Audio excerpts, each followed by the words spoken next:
Sky മാർക്കിൻ്റെ case എടുക്കുകയാണെങ്കിൽ നമ്മളൊരു പ്രൊഫൈൽ വരുമ്പോൾ നമ്മുടെ കൗൺസിലേഴ്സ് അതിൻ്റെ പ്രൊഫൈൽ അസസ്മെൻറ്റ് എന്ന് പറഞ്ഞ ഒരു കടമ്പ കടന്നിട്ടാണ് നമ്മൾ സ്റ്റുഡൻസിനെ ചൂസ് ചെയ്യുന്നത്. നമ്മൾ എല്ലാ സ്റ്റുഡൻസിനെയും ചൂസ് ചെയ്യാറില്ല. കാര്യം നല്ല രീതിയിൽ ജെനുവിനാണ്. ഈ GS അസസ്മെൻറ്റ് നമ്മൾ ഏജൻറ്റിൻ്റെ സൈഡിൽ നിന്ന് തന്നെ ചെയ്യാറുണ്ട്. ഏജൻറ്റിൻ്റെ സൈഡിൽ നിന്ന് ചെയ്തതിന് ശേഷം നമ്മൾ ഫിൽട്ടർ ചെയ്യും ഏത് സ്റ്റുഡൻറ്റ് വിസ വരെ എത്തും. അങ്ങനെയുള്ള പ്രൊഫൈലുകൾ മാത്രമേ sky mark എടുക്കാറുള്ളൂ.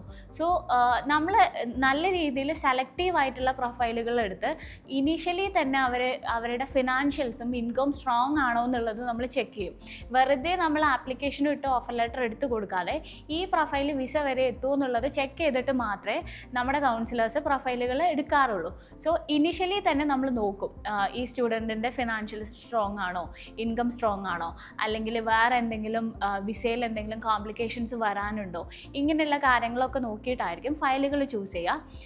After picking the file നമ്മൾ ഇവരെ യൂണിവേഴ്സിറ്റിയിലേക്ക് സബ്മിറ്റ് ചെയ്ത് കഴിഞ്ഞാൽ GS അസസ്മെൻറ്റിൻ്റെ സ്റ്റേജിൽ നമുക്ക് അത്യാവശ്യം സ്ട്രോങ് ആയിട്ടുള്ളൊരു ഓപ്പറേഷൻ ടീം വരുന്നുണ്ട്.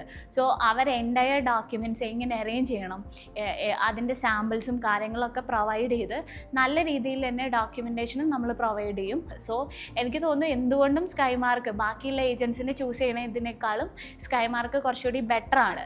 വിസ റിജക്ഷനോ കാര്യങ്ങളോ ഇല്ലാതെ തന്നെ നമുക്ക് ഓസ്ട്രേലിയ എന്ന് പറഞ്ഞ സ്റ്റഡി യാഥാർത്ഥ്യമാക്കാൻ പറ്റും.